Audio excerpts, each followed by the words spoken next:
This is a Medical Service Corps webinar on Navy Military Awards Writing Resources. This webinar contains audio narration. Please ensure your computer speakers are turned on to hear the sound. Information in this briefing is current as of March 2021. Always check your applicable service guidelines to make sure you have the most current information on this topic. In today's webinar, we'll discuss the importance of military award writing, we'll develop the MSc Officer's award writing skills, and we'll introduce the MSc Officer to key award writing resources and topics. This slide details the key references that will be used in this topic today. This includes the Department of Defense Manual, the SECNAV instruction, and the Navy and Marine Corps Awards Manual. It is important to note that the local command awards instruction and policy will be very important in learning the local procedures at your command. However, the SECNAV instruction and Navy and Marine Corps Manual can guide those efforts and answer most questions you may have. Military award writing is a key topic for Medical Service Corps officers as you move up in positions of greater and greater leadership and responsibility. There's a lot of good reasons for recognizing your staff. Some of them are listed here on the screen. Recognizing staff builds a culture of excellence. It builds a culture that recognizes hard work and high performance. It's good for morale, and it makes your staff feel valued, and it makes their achievements publicly recognized. And it's good for retention, and it's good for just keeping your staff motivated. This is a key program. It's a program that's inspected periodically by the Navy Medicine Inspector General team. It's a program that is highly scrutinized due to the importance of executing everything fairly and properly. Thus, it is important for the Navy Medical Service Corps officer to understand the various rules and policies that we'll introduce you to today.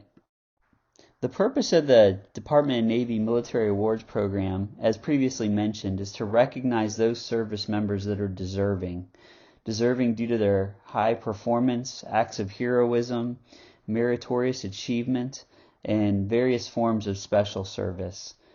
In the manual, we frequently look at personal military decorations most frequently. This would include items like the Navy Achievement Medal, the Navy Commendation Medal, the Meritorious Service Medal.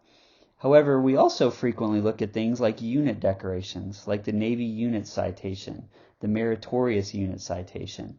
Additionally, in combat and deployed situations, we look at things such as campaign awards, combat action ribbons, and such. All are covered in the Navy and Marine Corps Awards Manual, but for our purposes today, we're mainly going to focus on the personal military decoration. One of the key resources to put in your toolbox and be very familiar with is the Navy Marine Corps Awards Manual. A picture of it is here on the left side of your screen. It is also hyperlinked on the key references at the beginning of this webinar. This manual is a cradle-to-grave guide from award originators all the way up through the approving official. It gives guidance starting in Chapter 1 that covers most all Navy awards and various policies and guidance regarding each one. This is a great resource. It's over 200 pages in length, so it's not something you'd be able to memorize, but it is something you should be able to access on the ready and be able to look up those questions you may have as you work on or review awards. Here I just took a couple of highlights from the manual just so you can see. On the left we see a very helpful chart that is hyperlinked that lists the Navy awards in order of precedence. It's important to understand that the relative ranking of these awards in order of precedence. One of the cool features of the manual is when you click on the hyperlink to the left, it'll take you to a detailed page that talks specifically about that kind of award. So on the right side of your screen, I've shown you an example of the Navy Marine Corps Achievement Medal page. Here you can see everything from criteria and eligibility requirements, as well as guidance on what type of activities would merit that level of award. So it goes through each award very robustly and detailed, and it's a great resource for you to have in your toolbox. One of the first questions you may have is who can nominate a sailor for an award? Well, the answer, according to policy, is any commissioned officer or DoD civilian, GS 11 or above, who is in a senior in grade and position to the awardee, they can nominate a sailor for an award.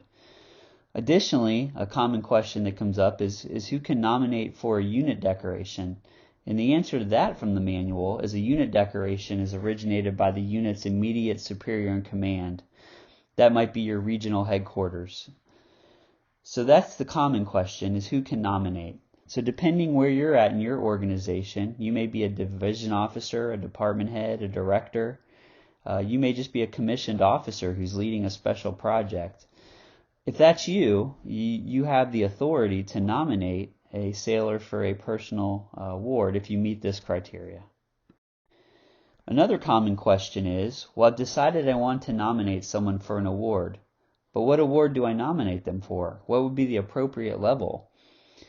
And that's a key question, and that's an important question. It's important to get this question right at the beginning because it prevents a lot of administrative lag as the award goes up the approval chain. It also expedites and improves the chances of the award getting approved very quickly and expeditiously. So how do you choose the right level of award? Well, there's a couple different factors to look at. First is you can refer to the Navy Awards Manual, as we just looked at, to get some general guidance on the award. Then you can look to your local policies. Has your command put out any guidance on awards? Some command award instructions have a table in the back which gives some guidance on what types of awards would be appropriate for what types of situations. Additionally, it's important to understand the authority at your command as to what awards can be issued. Typically, your commanding officer can issue Navy Achievement Medals, Navy Commendation Medals, with anything above that needing to go to your regional command. So if time's an issue, that becomes a consideration. However, we always want to make sure that we put in for the proper award in keeping with the level of merit. If you choose the level of award, you must also ensure that your write-up matches the award you're putting them in for. And so some things to consider are that impact. Was it a local impact? Was it a regional impact, a base-wide impact? Or was it an enterprise level impact? It's important when you write your award to quantify the impact. Ensure that the reader and the approving official gets a very clear picture as to the scope, as to what the sailor did.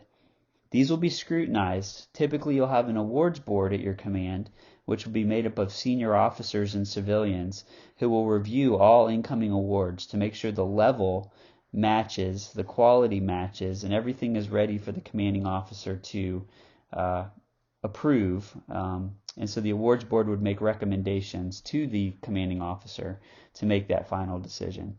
So choosing the level of award is a very important decision. It's not one you should enter into lightly. Some other considerations for award submissions is that as an originator, you may voluntarily withdraw your award nomination before a final decision is made. Another key factor is as an officer, if an award comes across your desk, it can only be disapproved or downgraded by the official who has the authority to approve the award. That being said, you must forward the award through the chain of command. You must forward it to the awards board. You cannot hold or refuse to move an award across the chain of command. Ultimately, if an award has been nominated, it'll come down to the commanding officer or that officer that has the authority to give that award to make that decision. And so that's important to remember as awards are moving up and down the chain of command. Additionally, it's important to recognize that a sailor cannot receive two awards for the same act. So if a sailor receives a mid-tour spot award for a special action they did, they cannot then input that data into their end-of-tour award because they would be getting awarded for the same accomplishment twice. And so that's important to recognize, especially when making a decision regarding giving a mid-tour award or a spot award, how that potentially could impact their level of end-of-tour award. So if you have questions about that, it's best to check with your Chief Petty Officer for your enlisted staff or talk to your officer leadership to ensure you're doing the right thing by the member. Some other thoughts for awards are that typically sustained meritorious performance is recognized at the end of the prescribed tour of duty. Typically an end of tour, end of deployment, etc. This is because we want to bank as many accomplishments as possible so we can maximize the level of the end of tour award for the sailor. By giving multiple spot awards or mid-tour awards, it takes away our ability as a supervisor and a leader to go for the highest possible award that the sailor might rate at the end of their tour. Additionally, it's important to understand that end of tour awards are not a given. It's not a right to get an end of tour award. Merely completing a tour of duty in a billet does not guarantee the member should receive an award. Again, it's important to remember that these awards are merit-based for going above and beyond and being an outstanding performer. Merely coming to work and doing your job and completing your billet does not necessarily merit an end of tour award. The Department of the Navy does not have a retirement award, an award that would carry the member through their entire career. Most typically what happens is after the member's final tour of duty, their final billet that's been completed, some verbiage would be added to the end of the award, just recognizing the fact that they've served in the military for a 20-year career or greater. But there is no retirement award within the Department of the Navy per the manual. So we've made a decision to submit a sailor for an award.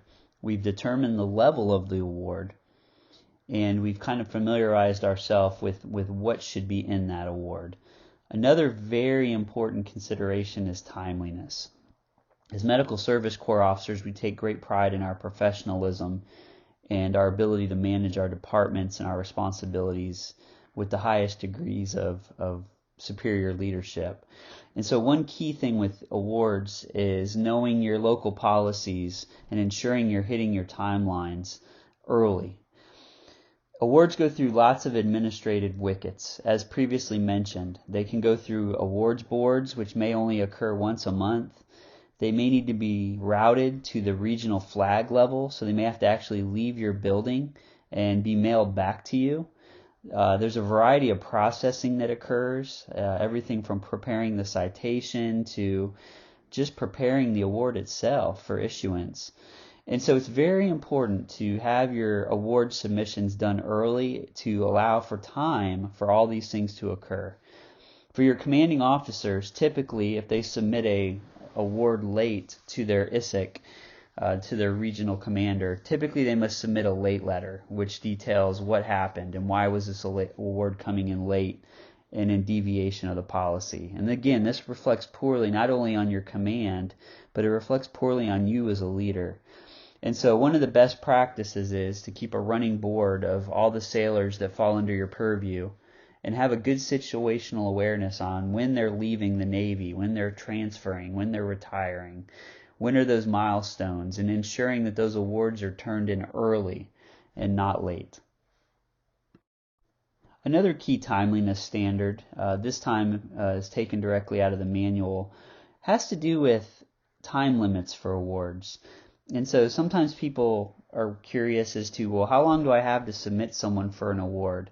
And so here we find in the manual that a nomination must be officially originated within 3 years of the distinguishing act or period of service, with a final determination made within 2 years. But in no case, no more than 5 years should pass. Most typically that's not going to happen. That would be a very atypical situation. But it is important to know that those guidelines are in the manual. And again, I've highlighted here, awards should be submitted as soon as they possibly can, once all the facts are clear, all the merit has been clearly defined, and the award is ready to be written. Because again, we don't want to be late, and we want to recognize our sailors before they leave the command as much as possible. And so managing those timelines, knowing your local policies and procedures is very important. So now the question is, once we've made the decision to nominate a sailor for an award, how do we actually submit that award? Well, one key important thing happened in May of 2020. In an effort to automate processes, the Navy moved to an online submission process in which the nominating officer would utilize Bupers Online. For disconnected units, they're still able to use the OpNav Form 1650/3, the most current edition being revision 320. That form is still in use, it's still being circulated, and you may actually still be using that form at your command.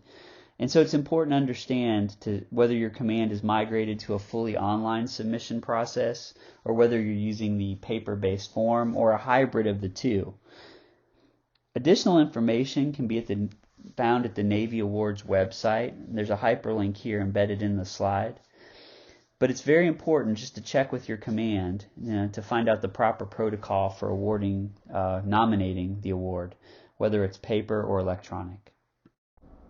I want to orient you to the Navy Awards website. The link for this website can be seen on the right side of the screen. This website's valuable because it contains several things. It contains an SOP for the new electronic NDAWS site, which you can find on your Bupers Online. It can also give you a copy of the OPNAV Form 1650/3, which can be used by units that don't have access to the internet or inconsistent usage of the internet. Additionally, there's a ton of resources. Some of the references we've already mentioned are on your right. Just a wealth of information for you to have easily at your fingertips as you begin to prepare to do an award. So let's take a look at the OPNAV 1650, just to get familiar with the form. At the top, it's important to look at block number 1 and block number 2. Block 1 will indicate the nominator, or who is nominating for the award. Block 2 will be the approving officer, or the approving official for the award. It's important to note that in some cases, your commanding officer may be the nominator, if going to, say, a flag officer in block 2. Or it could be you as a department head, director, division officer, going all the way up. Another key block is your command POC. That's in block 2. That will generally be the awards coordinator at your unit. This is important because as the award goes up the chain of command, if there's any edits that are needed, any questions, if it leaves your building and someone needs to reach back to your unit, this will be the first person they contact to help staff the award. Additionally, block 8 lists the detachment or ceremony date. It's very important that the command have an accurate date in this block because this will help determine the processing speed. This will help determine matters of when the award is boarded. And it just gives everyone that's reviewing and processing the award some baseline data to help them as the paper moves throughout the process. Block 12 is important because this indicates the address for the member. We always want to present awards at the duty station where the member has earned it. However, in some instances, we do mail the award ahead to the new duty station or, if separating from the service, to their home address. In the event we need to mail an award, it's important we have an accurate forwarding address here in Block 12. Block 19 is important because it's a listing of all the previous decorations that the sailor has earned.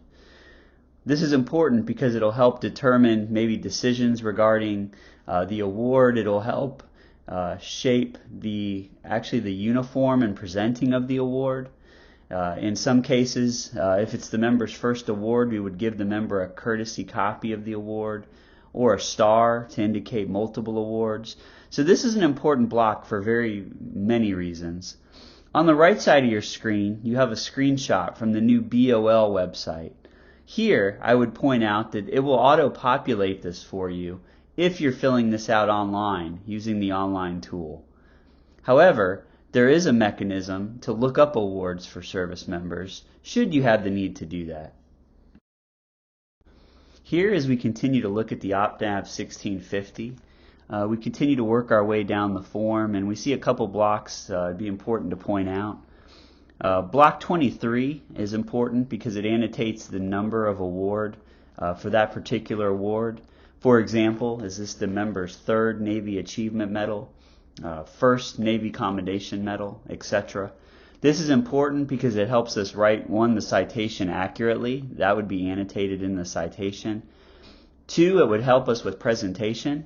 So for a member's first awarding of a particular award, they would receive a copy of that award, an actual medal, etc., medal set. So it's really important we get that right. And again, that'll come from the block we filled out previously, which gives us some indication of their number of total previous personal awards. Down in block 30, you'll see the officer or civilian submitting for consideration, and then a place to annotate the facts. Are those facts a matter of naval record? Are they facts that are known to the originator?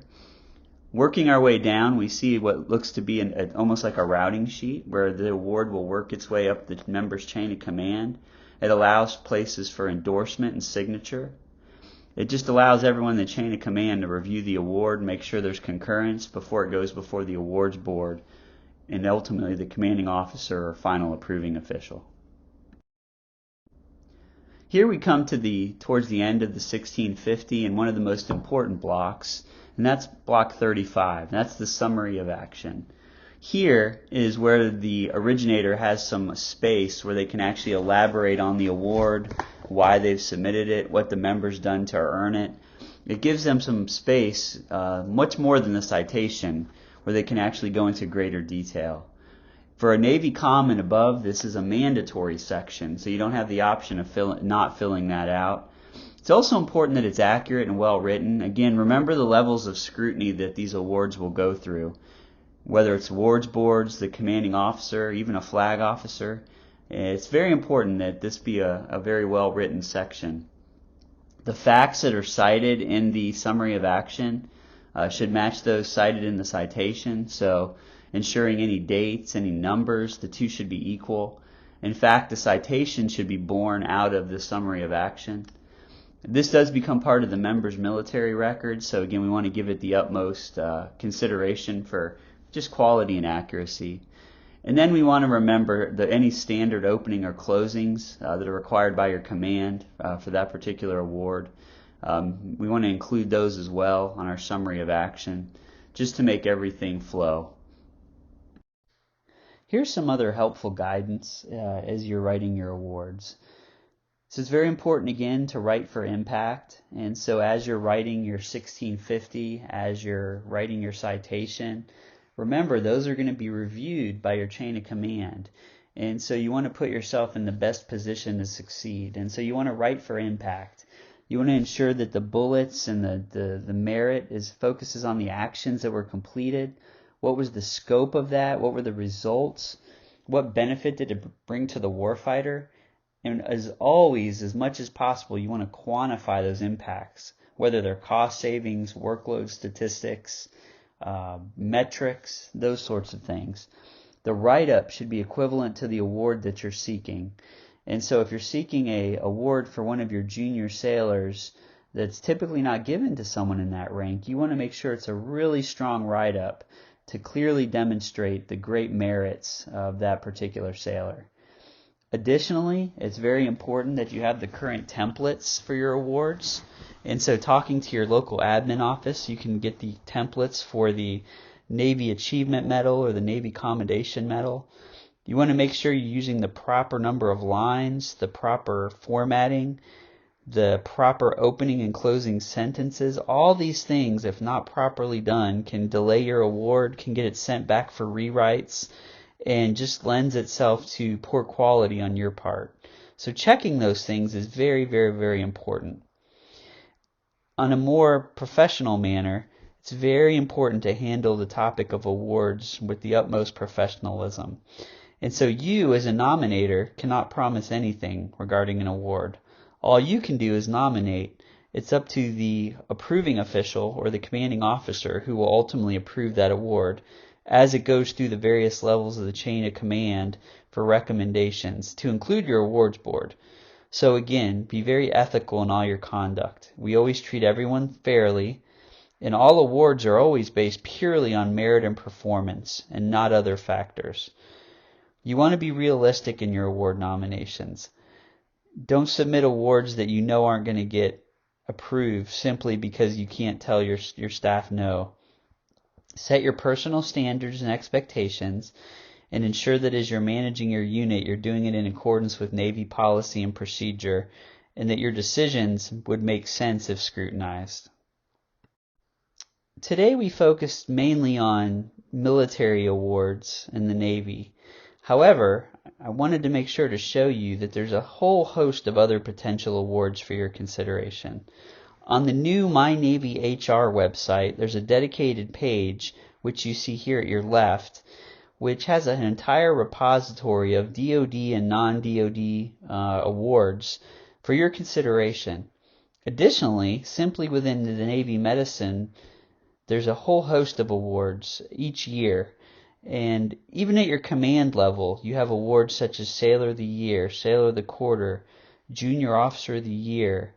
And so there's all kinds of award opportunities out there. And so as a good leader, you should always be on the lookout for various awards that your staff could qualify for. And take that little bit of extra time to put them in for those awards. Again, as we discussed at the beginning of this presentation, it can make a world of difference. It can mean the world to your sailors, not only for promotion potential, but just for morale and just making them feel valued as they serve alongside you. If you're new to award writing, or if you're new to awards in general, there's a variety of individuals that can help you should you have questions or need further assistance. If you have a director for administration or an admin office at your command, that's a great place to start. Typically they've processed multiple awards and they have a lot of experience and they're more savvy with the various resources and they can help you get pointed in the right direction. If you have questions specific to enlisted awards, your Chief Petty Officer is a great resource. They've seen a lot of awards as well, and they can generally tell you what's best for promotion or what's in keeping with Navy tradition and protocol for your enlisted sailors. Every command has a command awards coordinator. This is the person that's in charge of keeping meticulous records, ensuring the command is in full compliance with the Medical Inspector General checklist. And they are a host of just good information about the policies and procedures at your command. They're a great resource. And as always, you have senior command MSC officers, you have mentors, you have other individuals that have been around the Medical Service Corps for a while that would be more than glad to help you if you have questions or need help reviewing or writing awards. This concludes today's webinar. This has been a brief introduction into military awards writing in the Navy. Hope this has been helpful for you. If anything, I hope this has given you some food for thought or given you access to some really good resources as you dive in and learn more about this topic and develop your skills in this very important area. Have a great rest of your day, and thank you, and see you out in the fleet.